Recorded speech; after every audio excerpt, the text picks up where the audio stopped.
जब हम MS power point को ओपन करते हैं तब हम देखते हैं कि पावर पॉइंट के बहुत सारे पार्ट्स हैं। पावर पॉइंट प्रेजेंटेशन को बनाने से पहले हमें ये जानना और समझना बहुत ज़रूरी है कि पावर पॉइंट के कौन कौन से पार्ट्स हैं।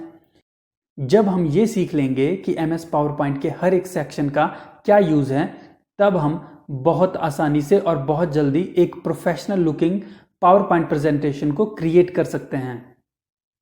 तो चलिए दोस्तों, अब सीखना शुरू करते हैं। आज हम MS पावर पॉइंट के डिफरेंट पार्ट्स के बारे में जानेंगे। सबसे पहले हम टॉप सेक्शन से स्टार्ट करते हैं। अगर हम टॉप मिडल में देखें तो हमें यहाँ पर MS पावर पॉइंट का टाइटल दिखाई देगा, जिसे टाइटल बार कहते हैं। बाय डिफ़ॉल्ट ये प्रेजेंटेशन 1 रहता है। जब हम पावर पॉइंट प्रेजेंटेशन को सेव करते हैं तब हम इस टाइटल को भी चेंज कर सकते हैं, जिसके बारे में हम अपनी आने वाली वीडियोस में सीखेंगे। टॉप लेफ्ट साइड सेक्शन को क्विक एक्सेस टूल बार कहते हैं। क्विक एक्सेस टूल बार में कुछ ऐसी कमांड्स होती हैं जिनका यूज़ बहुत ज़्यादा होता है। बार बार कमांड्स को टैब्स में सर्च करने की बजाय उन कमांड्स को हम क्विक एक्सेस टूल बार में ऐड कर सकते हैं। फ्रीक्वेंटली यूज्ड कमांड्स को सर्च करने के लिए या फिर ऐड करने के लिए यहाँ डाउन एरो पे क्लिक करना है, जिसे customize quick access toolbar कहते हैं। डिटेल में इसके बारे में भी हम अपनी आने वाली वीडियोस में सीखेंगे। अगर हम पावर पॉइंट प्रेजेंटेशन को मिनिमाइज,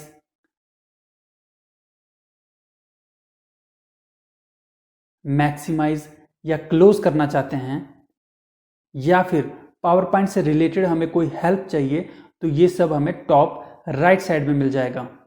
अब बात करते हैं फाइल टैब की, जो कि अगर दूसरी टैब से कंपेयर की जाए तो उनसे बिल्कुल अलग काम करती है। फाइल टैब पे क्लिक करने पर ये एक अलग स्क्रीन को ओपन करता है, जहां पर हमें बहुत सारे ऑप्शंस मिलते हैं। जैसे कि अगर हमें नई फाइल को क्रिएट करना हो, किसी फाइल को सेव करना हो, या फिर जो फाइल हमने पहले से सेव की है उस फाइल को ओपन करना हो। फाइल टैब का यूज करके हम प्रेजेंटेशन का प्रिंट आउट भी निकाल सकते हैं और उस प्रेजेंटेशन को शेयर भी कर सकते हैं। इसके अलावा और भी फाइल से रिलेटेड ऑप्शंस हैं जो कि हमें यहां पर मिल जाएंगे।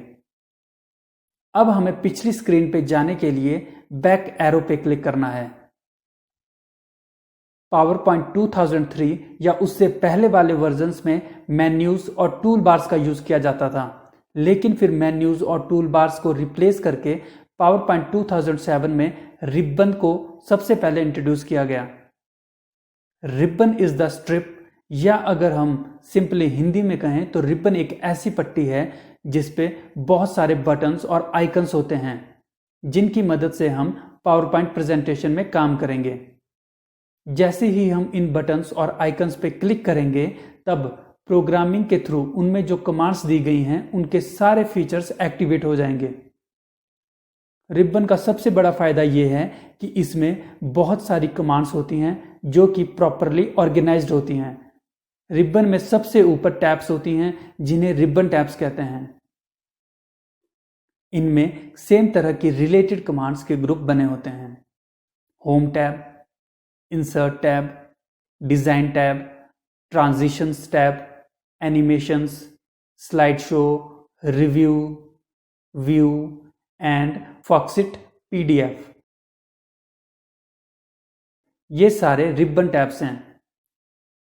इन रिबन टैब्स के अंदर सेम तरह के रिलेटेड कमांड्स ग्रुप्स में प्रॉपरली ऑर्गेनाइज्ड हैं। हर ग्रुप का नाम ग्रुप के नीचे दिया हुआ है। फॉर एग्जाम्पल, अगर हम यहाँ देखें, यहाँ पर फॉन्ट से रिलेटेड एक ग्रुप बना हुआ है, जिसका नाम यहाँ इस ग्रुप के नीचे फॉन्ट दिया हुआ है।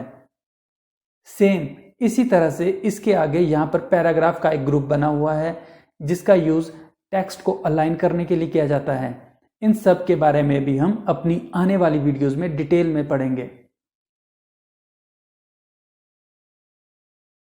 अब बात करते हैं स्लाइड पैन की। स्लाइड पैन में हमें प्रेजेंटेशन की करंट स्लाइड डिस्प्ले होती है। प्रेजेंटेशन कई सारी स्लाइड से मिलकर बनती है। डाटा को ऐड करने के लिए जैसे MS एक्सेल में वर्कशीट्स होती हैं और MS वर्ड में पेजेस होते हैं, सेम इसी तरह से MS पावर पॉइंट में स्लाइड्स होती हैं। प्रेजेंटेशन के अंदर स्लाइड एक सिंगल पेज है जिसके अंदर हम टेक्स्ट, पिक्चर्स, ऑडियो, वीडियो और एनिमेशंस को भी ऐड कर सकते हैं। वर्टिकल स्क्रॉल बार को यूज करके हम लोग इस प्रेजेंटेशन की दूसरी स्लाइड्स को भी देख सकते हैं। पावर पॉइंट प्रेजेंटेशन में हम अपनी नीड के अकॉर्डिंग कितनी भी स्लाइड्स को ऐड कर सकते हैं। स्लाइड नेविगेशन पैन जो कि स्क्रीन के लेफ्ट साइड में है, इसकी हेल्प से हम लोग स्लाइड्स को बड़ी आसानी से ऑर्गेनाइज कर सकते हैं। यहाँ से हम लोग इस प्रेजेंटेशन में स्लाइड्स को डुप्लीकेट कर सकते हैं, रीअरेंज कर सकते हैं और स्लाइड्स को डिलीट भी कर सकते हैं। अब अगर हम सबसे नीचे वाले सेक्शन को देखें तो यहाँ लेफ्ट साइड को हमें इस प्रेजेंटेशन से रिलेटेड कुछ इंफॉर्मेशन शो हो रही है जिसे स्टेटस बार कहते हैं। यहाँ पर हमें शो हो रहा है कि इस प्रेजेंटेशन में टोटल कितनी स्लाइड्स हैं और अभी हम कौन सी स्लाइड में काम कर रहे हैं। इसके आगे जो ऑप्शन है वो इस प्रेजेंटेशन में हम जो भी टेक्स्ट लिखते हैं उसकी स्पेलिंग्स में कोई इशू है या नहीं, वो इंफॉर्मेशन यहाँ पर देता है। और इसके अलावा जो भी लैंग्वेज हम इस प्रेजेंटेशन में टाइप करने के लिए यूज कर रहे हैं वो लैंग्वेज भी यहाँ पर शो हो रही है। बॉटम राइट साइड में पहले हमें नोट्स का बटन शो हो रहा है जिसका यूज नोट्स को लिखने के लिए किया जाता है। इस पे क्लिक करके हम लोग स्लाइड पैन के नीचे अपनी हेल्प के लिए इस स्लाइड से रिलेटेड नोट्स को ऐड कर सकते हैं। नोट्स बटन के आगे कमेंट का बटन शो हो रहा है जिसका यूज कमेंट्स को लिखने के लिए किया जाता है। इस पे क्लिक करके हम लोग स्लाइड पैन के राइट साइड में कमेंट्स को ऐड कर सकते हैं। कमेंट बटन के आगे हमें 3 व्यू बटन शो हो रहे हैं जिनकी हेल्प से हम लोग प्रेजेंटेशन के व्यू को क्विकली चेंज कर सकते हैं। फर्स्ट है नॉर्मल व्यू, सेकंड है स्लाइड सॉर्टर व्यू और थर्ड है रीडिंग व्यू।